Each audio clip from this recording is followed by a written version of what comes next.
идва за да разберете защо къщата на Жулиета е измислица. Много се надявам този път красата да не си отвори пира в 10:30 сутринта.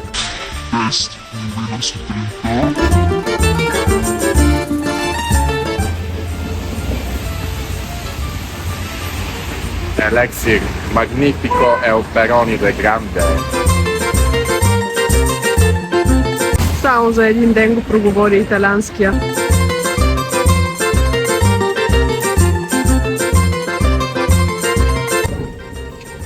И типичното италианско работно време. Луси, ти не разбираш, но майка ти и баща ти са на почивка и са пред един автобус Лусиленд. Този автобус най-вероятно е твой малко коте.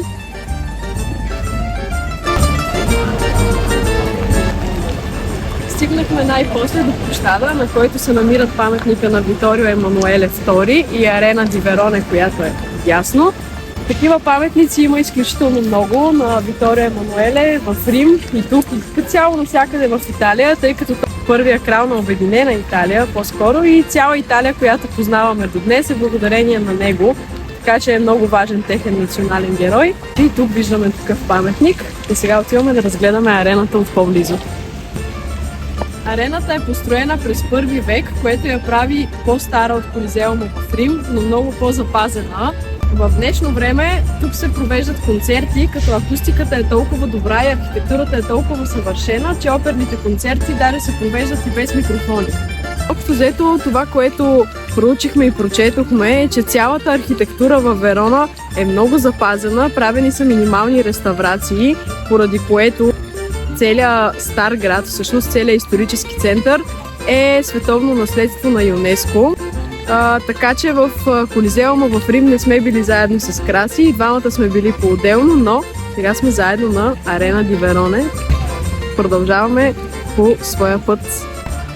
След малко ще се намираме там на хълма в Касел ди Сан Пиетро. Кастело.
От магазин на Хари Потър. С какво си тръгна?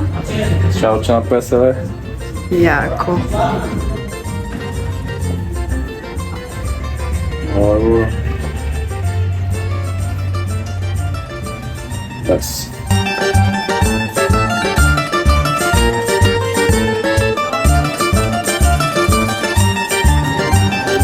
Абсолютно типично и в наш стил си забравихме чадърите в заведението. Просто няма да сме ние, ако нещо някъде не си забравим, не изпуснем автобус. И сега се връщаме, естествено. Аз принципно за себе си не се съмнявам, но мен е странно, че ти не се сети да подробиш. Ами ако валеше, щях да се сетя, но слава богу вече не вали, така че не се сетихме. И така, връщаме си се една разходка още 15 минути и чак след това тръгваме към замъка Сан Пиетро, където по данни от интернет трябва да има превъзходна панорамна гледка. Предстои да видим. Айде, чадърите са в нас. Може да продължаваме. Тегляме обратно. Ще тролбекнем за малко към онзи клип, в който ви показах, че ще сме там горе след малко и ще изпишеме 2000 years later. Пътя до Касъл Сан Пиетро е горе-долу с такъв наклон, с много стълби. Страхотно е за сваляне на калории, стига да не си изяла една паста преди това. Иначе горе-долу това е, но гледката се заслужава.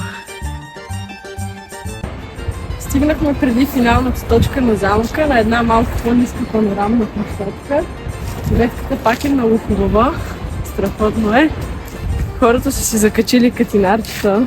Явно това е много забележително място.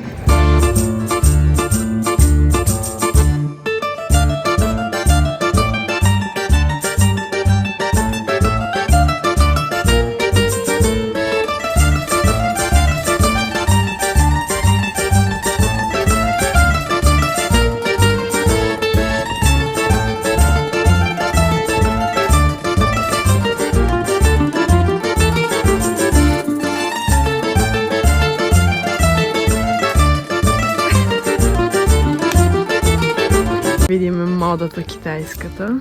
Един голдин калдин си даваш ли? Един калдин клайн. Калдин клидин.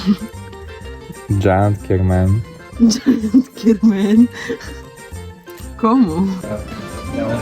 Така, да ви се похваля, че знам италиански. Ето, например, пасо карабиле означава не паркирай. Аз просто си го знам и съм подготвена от преди да съм дошла. Така че аз съм един полиглот. Браво, браво. Пасо карабиле. На душманите в България, които ме чакат да се приберат в почивката, ще им взема по едно сувенирче. Дойде време да разберем дали Верона живее само от легендите или все пак има с какво да ни изненада. След отбивка до няколко магазинчета за сувенири, се отправихме към къщата на Жулиета. Тъй като сме във Верона, градът на най-известната любовна история по света, просто нямаше как да пропуснем тази локация. Първоначално, преди да отида във Верона, и аз самата не се бях замислила, че е супер важно да разграничим персонажа на Уилям Шекспир Жулиета и това, чия всъщност е била къщата във Верона, известна като Касъл ди Жулиета или Замъка на Жулиета, от пиесата Ромео и Жулиета уж. Първо, Жулиета изобщо не е живяла в тази къща. Както става ясно, тя е литературен персонаж от трагедията, а самата сграда е една проста обикновена средновековна постройка и е принадлежала на фамилия Капело, което за по-наблюдателните от вас, които са гледали филма, това трябва да ви напомни на фамилия Капулети. Но и това е абсолютно съвпадение. Оттам всъщност тръгва легендата. Така и прочутият балкон също не е оригинален. Няма да ви казвам какви опашки имаше за него, сами може да се досетите, но истината е, че балконът е добавен през 20 век по време на реставрация, специално за да изглежда точно както мястото от сцената на пиесата. Къщата на Жулиета е изключителен пример за това как една много силна легенда може да се превърне в невероятен маркетингов шедьовър. Входа за къщата на Жулиета за студенти беше 3 евро и слава богу, но някак си като се досетиш за тези факти и тези 3 евро ти нагарчат, но това е отделен въпрос. Изключая това, колко време ми отне да си закупя билетите поради изключително неуредения им сайт и колко беше трудно всичко и колко се чакаше, а както виждате в къщата няма и какво толкова да се види. Интересен се оказа и обичая да хванеш статуята на Жулиета, която се намира точно под балкона, не къде да е, а за дясната й гърда, за да може да имаш късмет и благоденствие. И това ще го оставя без коментар.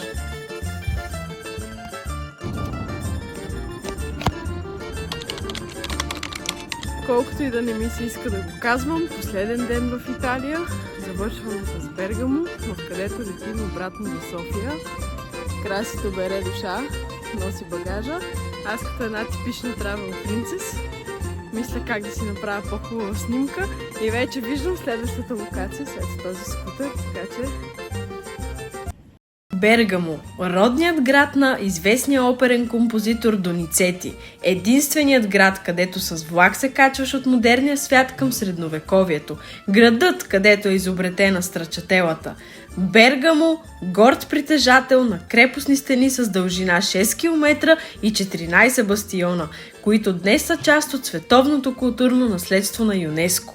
Това беше нашата последна спирка от това невероятно пътуване. Ако имате възможност, посетете този невероятен град. Благодарим ви, че бяхте с нас и в този влог и до следващия път.